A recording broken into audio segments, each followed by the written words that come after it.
I'm 28 years old, and I have an older sister, Lily, who's 31. Honestly, she doesn't really have her life together, but for some reason, our parents treat her like she's some kind of star. Ever since we were kids, Lily has had this idea in her head that I'm trying to steal her spotlight or something. Because of that, she's basically dedicated her life to outdoing me in everything. But this isn't just normal sibling rivalry, like arguing over who gets the last slice of pizza. It goes way deeper. If I decided to try something new, say, fencing, suddenly, Lily would show up at school with her own fancy gear, telling everyone she was super into fencing too. And it didn't stop at hobbies. If I ever wrote in my journal about having a crush on someone, boom, Lily would be all over him the next day, flirting like it was her life's mission. It wasn't just about boys or hobbies, either. When I started eating healthier and working out, Lily suddenly became all about that lifestyle too, mirroring my diet and workout routine down to the smallest detail.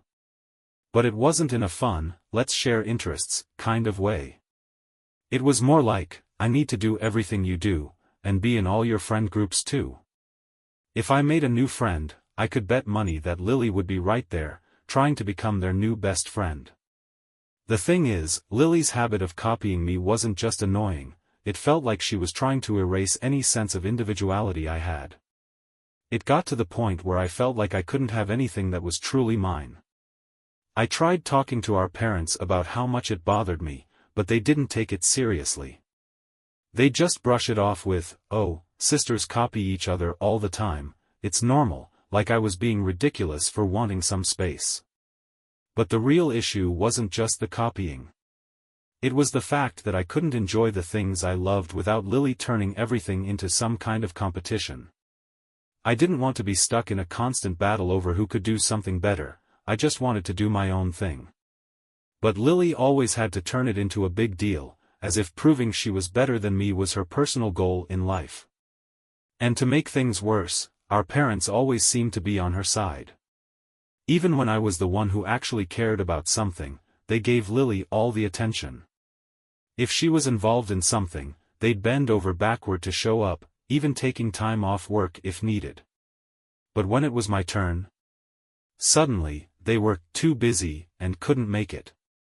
It felt like, no matter what I did, Lily was the one who got all the praise and support while I was just left in the background. My achievements were constantly overshadowed, brushed aside like they didn't even matter. And if there was one thing Lily thrived on, it was being the center of attention. She took every opportunity to rub it in my face, making sure I knew just how much our parents seemed to favor her. She had this way of whispering cruel things to me when they were around, things she knew would get under my skin.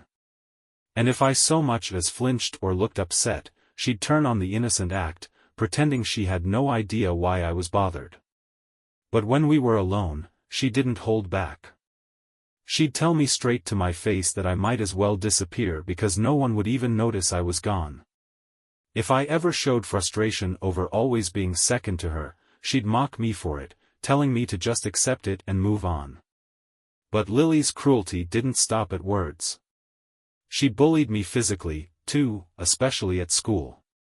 She'd trip me in the hallways, making sure everyone saw, or hit me under the guise of some dare from her friends. When teachers finally took notice, they called our parents in for a serious discussion, even mentioning suspension. But my parents? They just waved it off, saying it was normal sibling stuff and promising to handle it at home. Except at home, nothing changed. Lily twisted the story, making it seem like I was the troublemaker and that she was just reacting to my supposed behavior. Lily had always been a master manipulator, especially when it came to me. No matter how obvious her actions were, our parents, bless their blind faith, refused to see her for who she really was. If they ever started questioning her, even for a second, she could turn on the tears like a pro. She'd cry and sob, insisting that I was making up wild stories out of jealousy. And, of course, they believed her every single time. Thankfully, my friends weren't so easily fooled. They saw through Lily's act and started calling her out on her behavior. But instead of backing off, that only pushed her to go even further. She started creating these elaborate lies, going so far as to give herself fake bruises or wear bandages in just the right places, then telling anyone who would listen that I had attacked her. She painted me as the villain, using the fact that I was naturally quiet and kept my struggles to myself against me. Defending myself felt impossible, like trying to climb a mountain without any gear. She was relentless, spinning her web of lies for anyone willing to listen. Teachers, classmates, people I had laughed with, confided in, even guys I had crushes on, she made sure they saw me through her twisted version of reality. The result? My high school experience was. College, for me, became less about learning and growing and more about simply surviving Lily's relentless campaign against me. And just when I thought things couldn't possibly get worse, they did.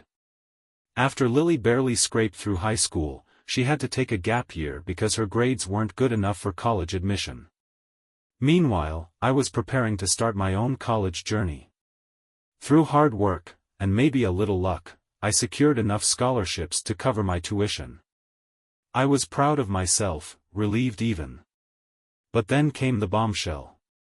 In the middle of a casual conversation, my parents let slip that they had been saving for both of our college funds. But since I didn't need mine, they had decided to funnel everything, yes, even the money that was meant for me, straight into Lily's endless list of needs. Just like that, all the effort I had put into securing my own future had, in their eyes, justified taking away what was rightfully mine. It was a painful realization, a stark reminder of the imbalance that had existed between us from the very beginning. While I had worked hard to earn my way, my parents rolled out the red carpet for Lily, telling her she could choose any major she wanted, no matter the cost. That alone was frustrating enough, but the real sting came when I realized they were planning to hand over every last cent of our college savings to her, including my share. I was furious. I tried to reason with them, suggesting that they at least set aside my portion for something I might need in the future, starting a business, a future wedding, anything. But that conversation crashed and burned spectacularly. They hit me with the classic, "It's our money, and we'll spend it how we want," speech, insisting that Lily needed it far more than I did. When I pushed back, they shut me down completely, telling me I had to learn to stand on my own because they were done coddling me. That night, I cried myself to sleep. No matter what I did, Lily would always be the golden child, and I would always be nothing more than an afterthought. So when move-in day arrived, I packed up everything, every last thing I owned. I didn't want to leave a single reason to ever return to that house. Predictably, my parents didn't lift a finger to help me move. By then, their absence was more of an expectation than a disappointment. But in those low moments, when I felt utterly alone, I met Ethan at one of the college's welcome events. He was like a ray of sunshine breaking through the storm clouds that had been hanging over me for years.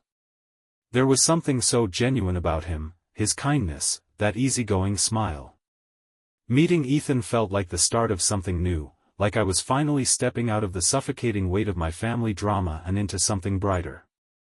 And as time went on, Ethan proved to be an incredible friend, the kind of person who was always there, no matter what. Ethan was my rock, the kind of friend who truly listened, never making me feel guilty for venting or for the way I felt. No matter how overwhelming things got, he was always there, grounding me, making everything feel just a little bit lighter. Then came Christmas. My parents were throwing a big holiday party and insisted that I come home. The thought of dealing with all that family drama on my own? Yeah, no thanks. But then I had an idea, why not bring Ethan along?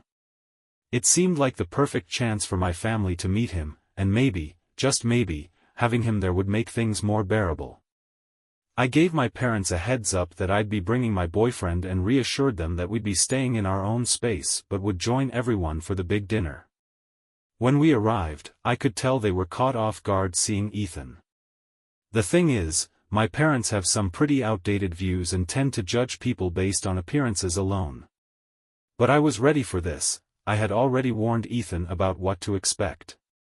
So, when he met them, he was his usual charming self, even bringing my mom a bouquet of flowers, which completely threw her off in the best way. That night, Ethan stole the show. His quick wit, warm personality, and effortless charm had everyone laughing and engaged. He was so genuine, complimenting the food, chatting with my family like he'd known them for years, and even making a heartfelt speech thanking my parents for welcoming him. It was one of those moments where, for once, things felt good. Some of my cousins even came up to me, jokingly asking if Ethan had any brothers. That made me laugh, and for the first time in a long time, I felt like I could actually enjoy a family gathering. But, of course, Lily wasn't having it. She spent most of the night brooding, throwing annoyed glances in my direction. As the evening went on, she started drinking a little too much, whispering things to a few of our relatives, clearly plotting something. Then, right in the middle of dinner, she suddenly blurted out, loud enough for everyone to hear, "So, are you two even serious?" The whole room went quiet, all eyes on me.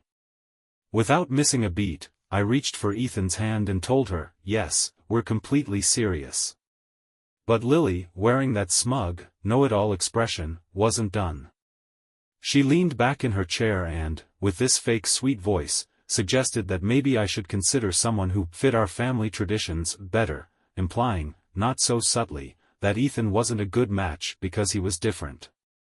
Her comment was not only rude but flat-out offensive. You could feel the tension shift in the room, some of our relatives visibly uncomfortable with what she had just said. Lily's judgmental attitude didn't stop there. She tried to sneakily suggest that I should really think about how different our cultures were. It was clear she was implying that I should be with someone who fit better with our family's traditions. Hearing her say that made my blood boil, and I was just about to snap back at her, but then Ethan, who didn't even seem bothered by her rude words, smiled and calmly responded. He told her that he was just as American as anyone else in the room, seeing as he was born here. He went on to explain that his great-grandparents had come to America many years ago, and his family had always taught him to respect all cultures and beliefs. I was a bit upset that Ethan even had to defend himself like that, especially to my family, but the way he handled Lily's cruel comments made me even more certain he was the perfect guy for me.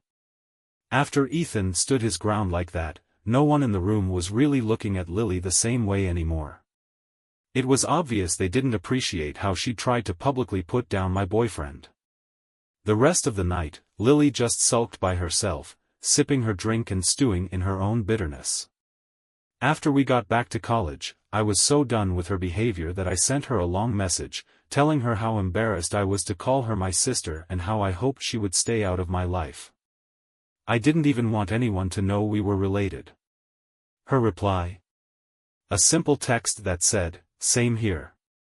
Since that big argument, I haven't spoken to Lily at all. Ethan and I finished college and both landed great jobs.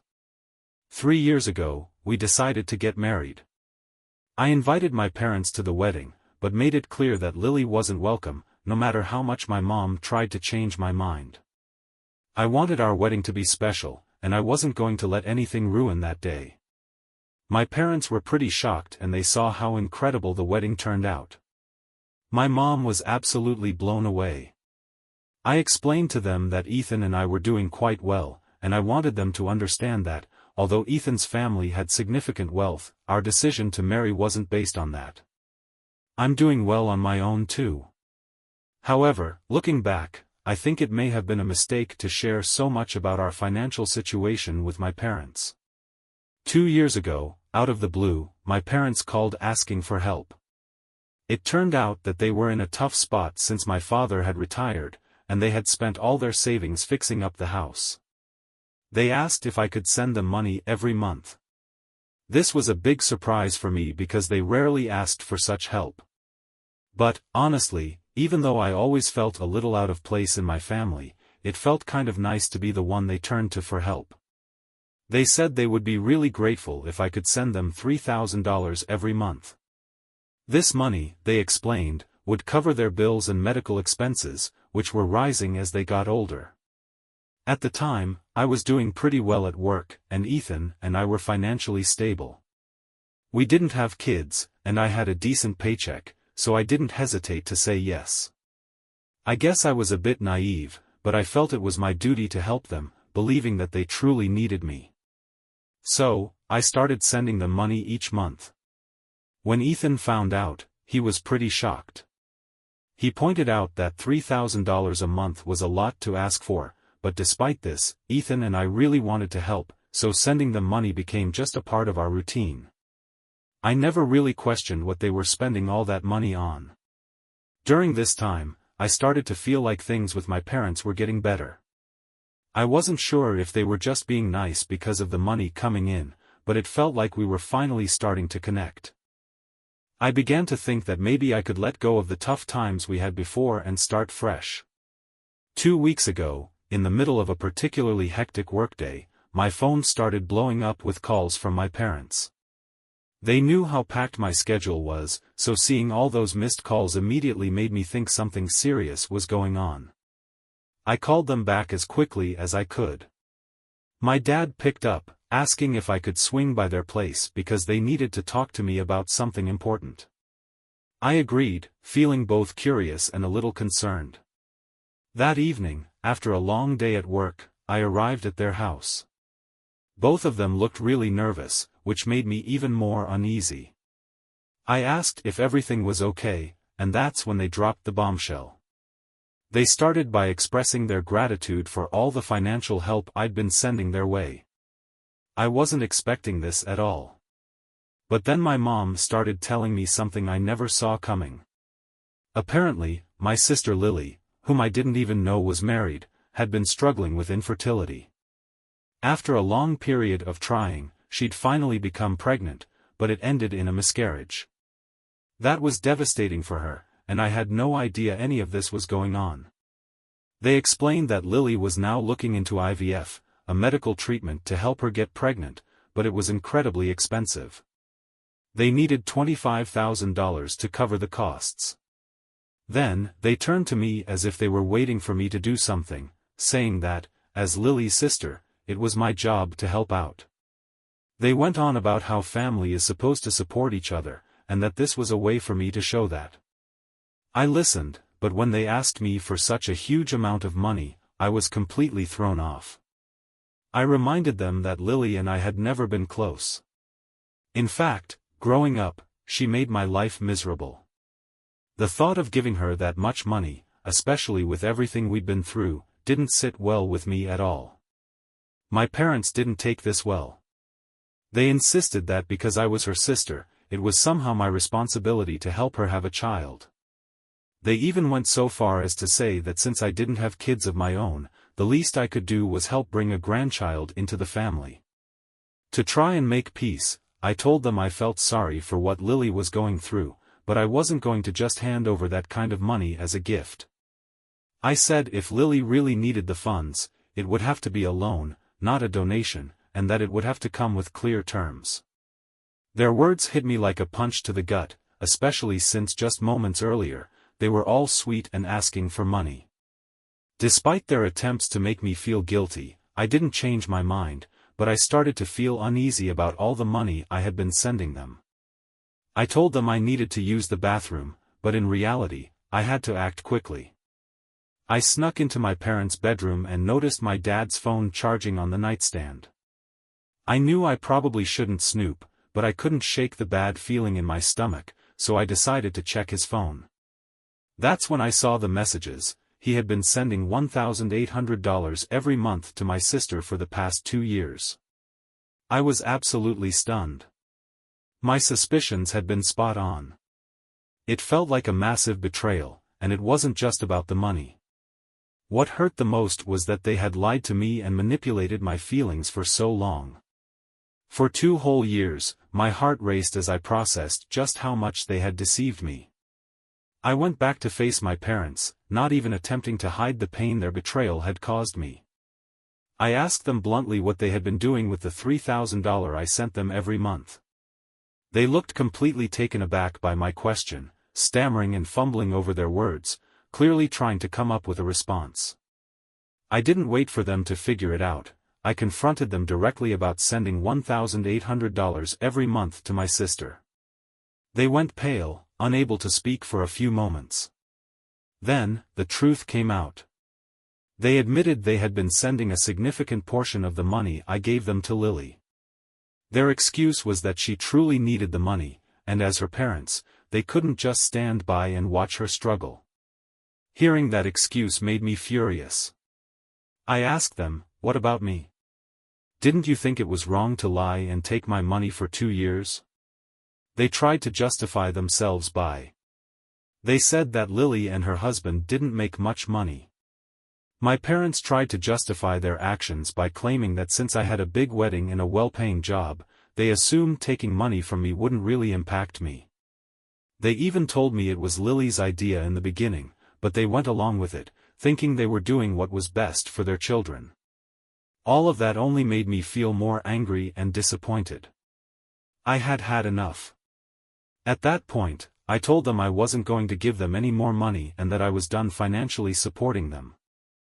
My parents became frantic and furious, saying I couldn't just stop helping my family when they needed me, but I just laughed and left their house, feeling a whirlwind of emotions, anger, sadness, but also like a huge weight had been lifted off my shoulders.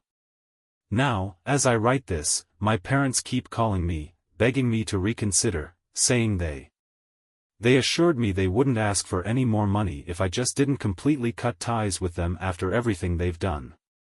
I can't thank you all enough for the kind and supportive messages. Honestly, the guilt my family has been trying to make me feel was starting to take its toll because I know how fortunate I am to have someone like Ethan by my side.